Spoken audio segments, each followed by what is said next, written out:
కాలంలో ఉమ్మడి ఆంధ్రప్రదేశ్ రాష్ట్రంలో ఆనాడున్న గవర్నమెంట్ మీద ఒత్తిడి చేయడం వల్ల ఆనాటి గవర్నమెంట్ మనకి వెల్ఫేర్ బోర్డుని ఏర్పాటు చేయటం, ఆ రోజు వెల్ఫేర్ బోర్డులో మన యూనియన్ నాయకులతో అధికారులతో కలిపి అక్కడున్న కార్మిక శాఖ మంత్రితో కలిపి సమన్వయ కమిటీ ఏర్పాటు చేయడం జరిగింది. ఏం చేయాలన్నా, డబ్బులు తీయాలన్నా, దాంట్లో వేయాలన్నా, ఏం చేయాలన్నా సరే కమిటీ తీర్మానం ఆమోదం ఉంటే మాత్రమే తీసేటట్లుగా ఆ రోజు చట్టాన్ని తయారు చేశారు. ఆ తర్వాత కాలంలో వచ్చిన ప్రభుత్వాలు దానిని తొక్కివేసి అసలు వెల్ఫేర్ బోర్డు కమిటీని లేకపోకుండా చేశారు. ఆ తర్వాత ప్రభుత్వాలు ఆ ఏర్పాటు చేసిన అప్పటి నుంచి కూడా మనం ఐక్య పోరాటానికి సిద్ధం చేస్తూనే ఉన్నాం, చెప్తూనే ఉన్నాం. సరే మనం కార్యక్రమంలో పాల్గొనే శాతం తక్కువ కూడా ఉంటాం. ఇదంతా ఒక భాగంగా మనకి కనపడతా ఉన్న పరిస్థితి ఉంది. అయితే ప్రధానంగా చూస్తే ఆనాడు మనం పోరాటం చేసి సాధించిన చట్టం వల్ల ఆనాడు కుమార్తె వివాహం అయినా, కుమార్తె డెలివరీ అయినా, భార్య కాన్పు అయినా ప్రారంభంలో 5,000 రూపాయలు ఇచ్చేవాళ్ళు. దానిని పెంచాలని చెప్పని మనం పోరాటం చేస్తే 10,000కి వచ్చింది. 10,000 మరలా పోరాటం చేస్తే 20,000కి వచ్చింది. 20,000 30,000కి వచ్చింది. సహజ మరణానికి ఇచ్చే 30,000 1,30,000, యాక్సిడెంట్ మరణానికి ఇచ్చే 2 లక్షలు 6,30,000కి పెంచుకోవడం జరిగింది. అయితే ఈ పెంచుకున్న పథకాలు ఉన్నాయి. మన గ్రామంలో కూడా ఎంతో కొంతమేర మనం అవకాశం ఉండటంలో ఉపయోగించుకున్న పరిస్థితులు మనందరికీ తెలుసు. అయితే ఇటీవల కాలంలో వచ్చినటువంటి రాష్ట్ర ప్రభుత్వం కేంద్రం ఆదేశాలను తట్టుకుంటూ ఆ యొక్క బోర్డుని ఎత్తివేస్తామని చెప్పుకోకుండా ఇండైరెక్ట్గా ప్రైవేట్ ఇన్సూరెన్స్ కంపెనీలకి అప్పగిస్తున్నాం అనే పేరుని తీసుకొచ్చారు. ఆల్రెడీ ఆగస్టు 18వ తారీఖు నాడు ప్రైవేట్ ఇన్సూరెన్స్ కంపెనీలతో రాష్ట్ర ప్రభుత్వం ఒక మాట చర్చలు జరిపి ఆల్రెడీ బోర్డు కమిటీ కూడా నిర్ణయం చేసిందని చెప్పని అడ్వైజరీ కమిటీ కూడా ఓకే అని చెప్పిందని చెప్పి అవకాశం చేసి పెట్టుకొని ఈ భవన నిర్మాణ కార్మికుల యాప్ని ప్రభుత్వం విడుదల చేసింది. దీంతో దేనికి దరఖాస్తు పెట్టుకుందామన్నా, సాగు పెట్టుకుందామన్నా, పెళ్లి పెట్టుకుందామన్నా, పుల్లు పెట్టుకుందామన్నా, కొత్త పేరు నమోదైనా, అలాగనే రెన్యువల్ చేయించుకుందామన్నా, ఏం చేద్దామన్నా కూడా ఇవాళ ఏమీ కేంద్రంలో మనం వెంటబడ్డాం.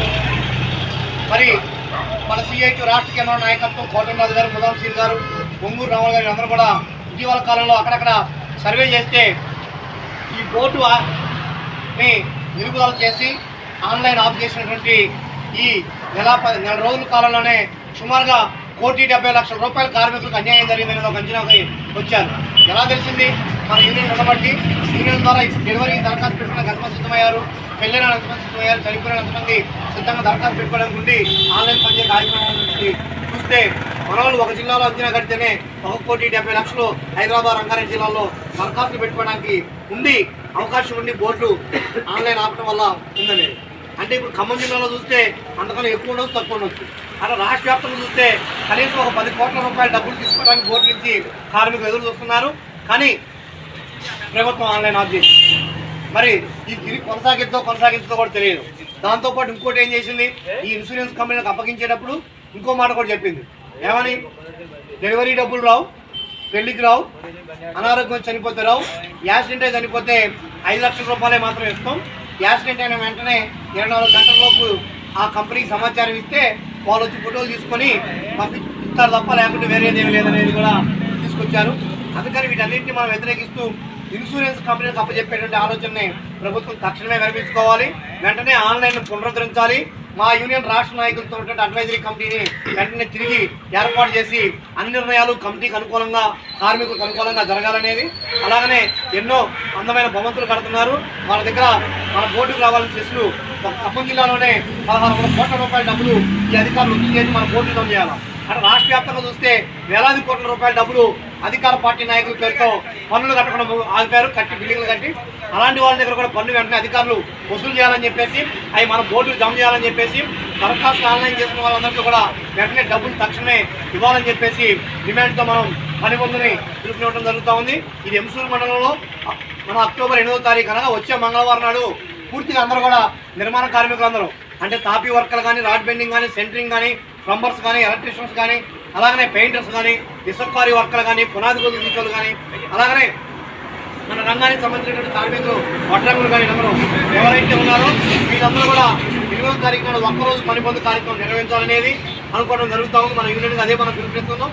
అలాగనే ఆ రోజు ఎక్కడ మరి ఏం చేయాలి అంటే అక్టోబర్ 8వ తారీఖు మంగళవారం ఉదయం 10 గంటల కల్లా చేతిలో వాటర్ బాటిల్ సంకలో సజ్జన్నం మూట పెట్టుకొని వేంసూరులో ఉన్నటువంటి మన సిఐటి యూనియన్ దిమ్మ దగ్గరికి అన్ని గ్రామాల నుంచి అందరూ రావాలి.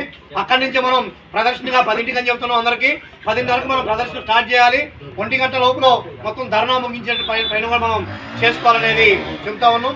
అయితే ఈ కార్యక్రమానికి మనం ఆహ్వానితులుగా మన బిల్డింగ్ వర్కర్స్ యూనియన్ రాష్ట్ర ఉపాధ్యక్షులు వైస్ ప్రెసిడెంట్ అయినటువంటి మన ముదాం శ్రీనివాసరావు గారిని మనం ఆహ్వానిస్తున్నాం. అట్లే చలమాల విఠలరావు గారిని కూడా మనం ఆహ్వానిస్తాం. అందుకని మనం ఎంతో క్రమశిక్షణతో అటువంటి కార్యక్రమాన్ని మన భుజస్కంధాలపైన వేసుకొని హెడ్ క్వార్టర్లో జరుగుతుంది కాబట్టి మనందరం కూడా దాన్ని బాధ్యతగా ఫీల్ అయ్యి మనం చేయాలనే అవసరం ఉంది. మనం ఎంత అయితే పోరాటం చేస్తామో అంత త్వరగా మన బోర్డును మనం తిరిగి సాధించుకునే అవకాశం ఉంటుంది.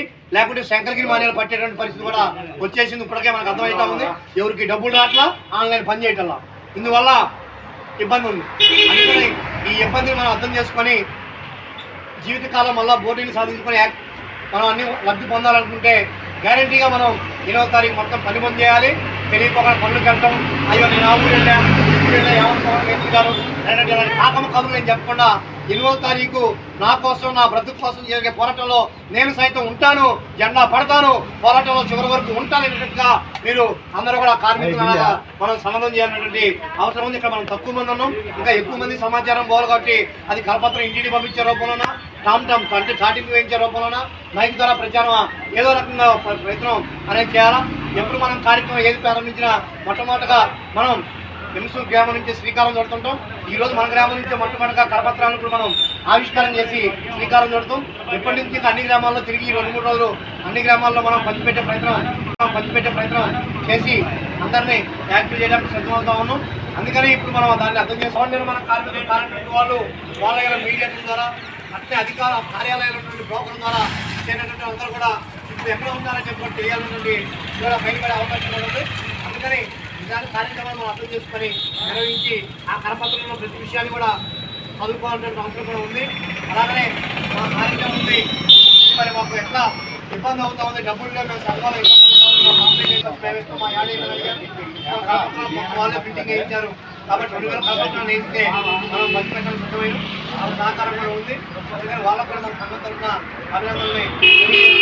ఈ పాంప్లెట్ ఇప్పుడు చదివి మళ్ళీ అన్ని పారేయడం కాదు, మనకి మొత్తం బోర్డు సాధించుకునేంత వరకు పనికొచ్చే పాంప్లెట్ కాబట్టి దీంట్లో మన విషయాలు మనం చదవాలి, చదువు రాకపోతే చదివించుకోవాలి పాంప్లెట్ కాబట్టి విలువైనటువంటి కరపత్రాలు మనం అడ్డుకొని నలికి పారేయద్దు. దాంట్లో మన విషయాలు చదవండి. ఇక్కడ మాట్లాడే అవకాశం మీ అందరికీ పేరు పేరున నమస్కారాన్ని నేను తెలియజేస్తూ ముగిస్తా ఉన్నాను. కాబట్టి ఒకసారి పాంప్లెట్ ఆవిష్కరణ చేశాక తమ్ముడు జయప్రదం చేయండి. ఎంసూర్ ఎంఆర్ఓ ఆఫీస్ ముందు ధర్నా 8వ తారీఖు ఎంసూర్ ఎంఆర్ఓ ఆఫీస్ ముందు బిల్డింగ్ వర్క్ ధర్నాని జయప్రదం చేయండి. 8వ తారీఖు ఎంసూర్ బిల్డింగ్ వర్క్ ధర్నాని, భవన నిర్మాణ కార్మికుల ధర్నాని, 8వ తారీఖు జరిగే భవన నిర్మాణ కార్మికుల ధర్నాని వర్తిల్లాలి. భవన నిర్మాణ కార్మికుల ఐక్యత వర్తిల్లాలి. భవన నిర్మాణ కార్మికుల ఐక్యత. సిఐటియు జిందాబాద్. 8వ జరిగే భవన నిర్మాణ కార్మికుల ధర్నాని, 8వ జరిగే చెలో ఎంసూర్ తహసీల్దార్ కార్యాలయం ధర్నాని, చెలో ఎంసూర్ తహసీల్దార్ కార్యాలయాన్ని కొనసాగించాలి. వెల్ఫేర్ బోర్డుని ప్రభుత్వమే కొనసాగించాలి. ప్రభుత్వం వెల్ఫేర్ బోర్డుని కొనసాగించాలి. ప్రభుత్వం వెల్ఫేర్ బోర్డుని కొనసాగించాలి. ప్రభుత్వం వెల్ఫేర్ బోర్డుని అప్పగించొద్దు ఇన్సూరెన్స్ కంపెనీలకి, అప్పగించొద్దు ఇన్సూరెన్స్ కంపెనీలకి, అప్పగించొద్దు ఇన్సూరెన్స్ కంపెనీలకి. కార్మికుల ఐక్యత, కార్మికుల ఐక్యత, కార్మికుల ఐక్యత. ఓకే.